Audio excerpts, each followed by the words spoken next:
Hello guys, good morning. So, hello Alarock Nation. So ngayon guys, ituturo ko sa inyo kung paano maglagay ng BSC network or Binance Smart Chain network guys. No? Kasi nga, pag nag-install ka ng MetaMask, automatically is Ethereum main network lang po yan guys. Okay? So maraming nagkakamali, no? Baka pag kinonect nyo sa ibang game, Ethereum network. So nag-error po yon. So ngayon, gagawin natin guys is nalagay tayo ng Binance Smart Chain network and napakadali lang ng step guys. No, sundan nyo lang po ito. And kung hindi ka pa nakasubscribe sa aking channel, mag-subscribe ka na and don't forget to hit notification bell para hindi po kayo mahuli at updated po kayo lagi sa aking mga video. So yun nga guys, madali lang naman, no. Puntahan mo lang po itong 3 lines, okay? Tapos puntahan mo itong settings, okay?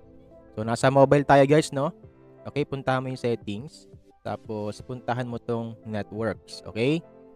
And then dito, okay, may nakalagay dito na add network. Okay, sa baba, add network mo lang. Okay, puntahan mo yung add network.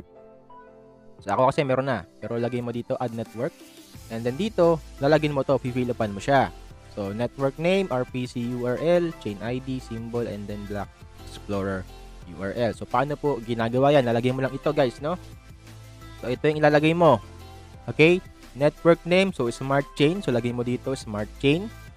Tapos yung RPC URL, so andito, i-copy mo lang to, tapos i-paste mo dito sa RPC, no? So guys, para hindi kayo mahirapan, nasa description box na lang po yung ating yung ilalagay dito sa ating network, no? So para hindi kayo mahirapan, i-copy paste nyo na lang yun guys, no?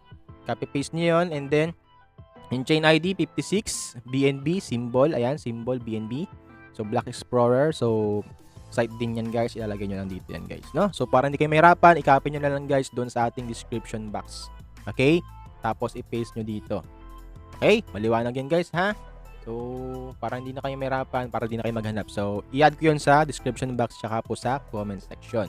Once na okay na, na-fill upan nyo na, click nyo na po yung add. And then matik yun guys, meron na kayong Binance Smart Chain. Okay? So mapupunta na yan sa wallet ninyo. Puntahan nyo lang yung wallet ninyo and pwede na kayong mag-switch, no? So naka-Ethereum pa yan. So click mo lang yan nasa taas, wallet. Tapos click mo na yung Binance Smart Chain. Lalabas na yan guys. Okay? Binance Smart Chain. So yan, as you can see, nasa Binance account na po tayo. Okay? Binance Smart Chain. Okay, maliwanag ha. So sana po yung nakatulong itong video na to sa inyo. And hoping na ayun, na-solve yung problem ninyo. Okay? So sana po yung nakatulong and nagustuhan nyo yung video ko. Kung nagustuhan nyo, don't forget to like this video and syempre don't forget to subscribe and hit notification bell para hindi po kayo mahuli at updated po kayo lagi sa aking mga video. Okay? This is Alrock. Thank you so much sa panonood. Stay safe, stay healthy, and God bless to all of you.